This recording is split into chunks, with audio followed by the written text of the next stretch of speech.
Hey guys, Rhett here with Section 8 Real Estate Investing. Have a really interesting topic for you guys today, all right? Don't forget to like, subscribe, and leave comments down below. I'll try to get to every single one of them. And if you have a question of something I'm not covering today, leave it in the comments and I'll make a video answering your question. All right guys, so today, property management in Section 8. We've touched on this in some other episodes, but not as in depth, all right? We've talked about the importance of property management, what it means, all right? But when it comes to Section 8, it's a little bit of a different beast, okay? When you go online, you search a property management company, okay? It's overwhelming how many show up. It's your responsibility to choose, right? Because it's your money at the end of the day. You're choosing an extension of you, especially as an out-of-state investor where you can't manage them. Some of you guys have, big goals, right? You're dreaming big, you got big goals, you want a lot of doors, you want a lot of houses, you need good property management. You're only as good as your property management. You can only grow as fast as your property management.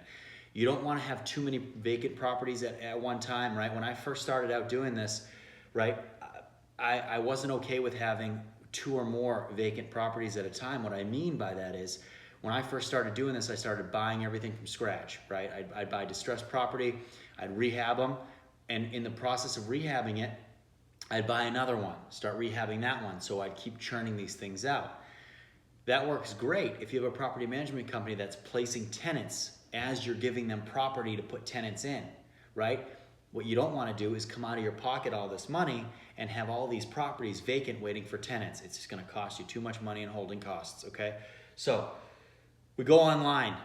We get a list of property management companies in that area, okay, that you're thinking about using. You need to call every single one of them. This is one of the most important aspects of real estate investing, guys, in general, especially with buy and holds, especially with buy and holds in Section 8. It's even more important with Section 8 properties, okay?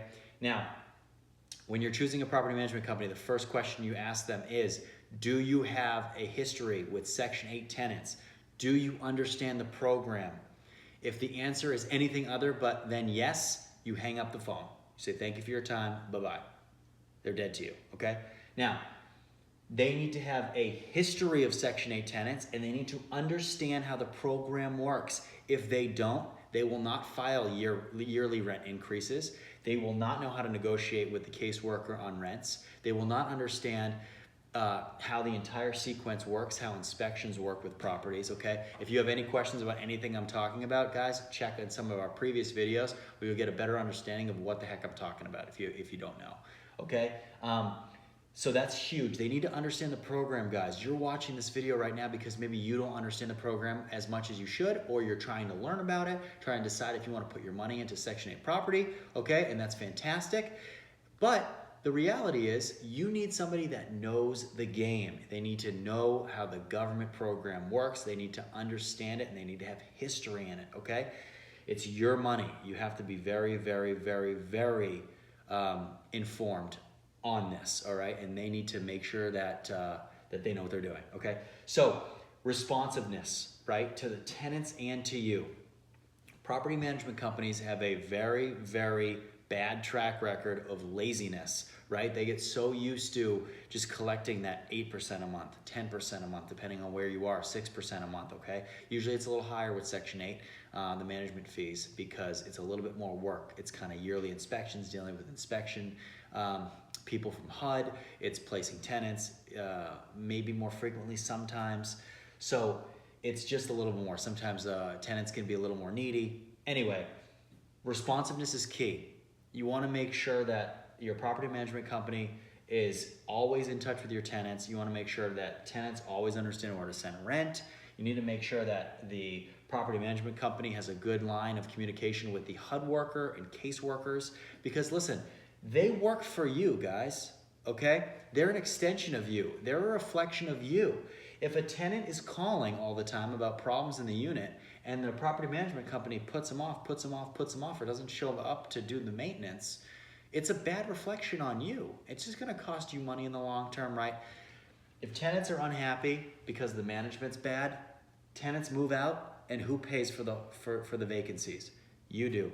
Management companies really, they sit back and collect checks. There's not a lot of incentives for management companies to do really good work because once you sign that master lease with a management company, you're locked in, okay?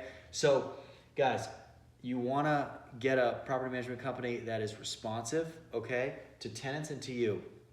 I've talked about this in previous videos. I am a pain in the ass with my management companies, okay?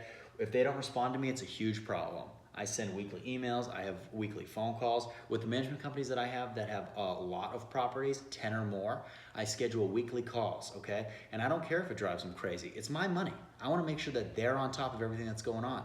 I wanna know what properties had maintenance. I wanna know what properties called that week. I don't wanna wait till the end of the month and get a packet of every piece of work that was done, every phone call that came in. I wanna know when it happens, daily, okay?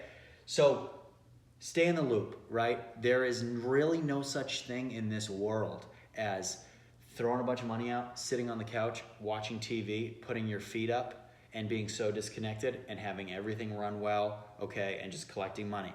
You need to put a little bit of work in. You are the boss, okay? You are the boss. Maintain that role, all right? Now, the last thing, when it comes to Section 8 property management, grit and gas, okay? Two things, the two G's.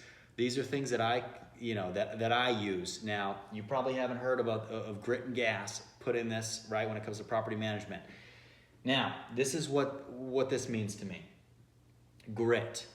What I'm talking about in a property manager, what I want in a property manager for Section 8, I need somebody that is going to go down to these properties and make sure that they are ready to go, okay? When you rehab a property and it is rent ready, and you have a tenant lined up and HUD schedules for an inspection and that inspector comes down, okay, and he inspects that property, it better pass. And I say it better pass because that's their job. I want to make sure that when they set up an inspection for HUD to come down and get a tenant into my place, I want to make sure that they're sending somebody down there before the inspector gets there, and they're doing their own inspection to make sure it passes. Okay? What kind of management company would just call an inspector and let the thing fail, right? Make them work for you. Make them earn their percentage points. Make deals with them based on percentage points, all right? Make deals. If they're not cutting it, cut them. If they're not cutting it and you have 2 properties with them at 10%, cut them to 8. Say, listen, I have 2 more properties I'm buying and 15 more after that. You want them, I'm chopping you to 8. I'm really not that happy with the job you've done. Say that to them, I guarantee you they'll step up their game. I've done it, it works, trust me. Now, grit, sending people down on the phone, making phone calls. Every single day you have a vacant property, it's costing you money. It's not costing them money, it's costing you money. And a lot of these management companies take a huge chunk up front, right? If they place a tenant, they might take the first month's rent or $500, whatever's greater, right? Every time they do maintenance on their property, on your property, they're charging margin, okay? It's their people that are doing it. They're making money, okay? They are an extension of you. You need to keep them in your good graces, but don't forget they work for you, and that's your money going out the door every single month, okay? Lastly, gas. And I've said this before in a couple other videos. Gas is give a shit. I want a property management that has a high gas level, that has a high give a shit level. Okay? I don't want a management company that just sits back and collects 10% of my money every single month. I want a management company that's on the phone with caseworkers, making sure things are going smoothly.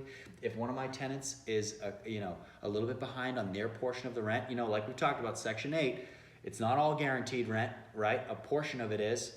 Now there are some where it's 100%, but most are not. If you don't know what I'm talking about, go check out some previous videos. But I want to make sure that my money is being chased down, and that is this, okay? Property management, dealing with tenants, they're an extension of you.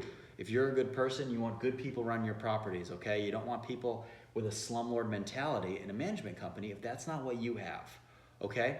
Guys, thanks for watching. Questions, comments, leave them below. Don't forget to subscribe or like. Thanks for watching, guys.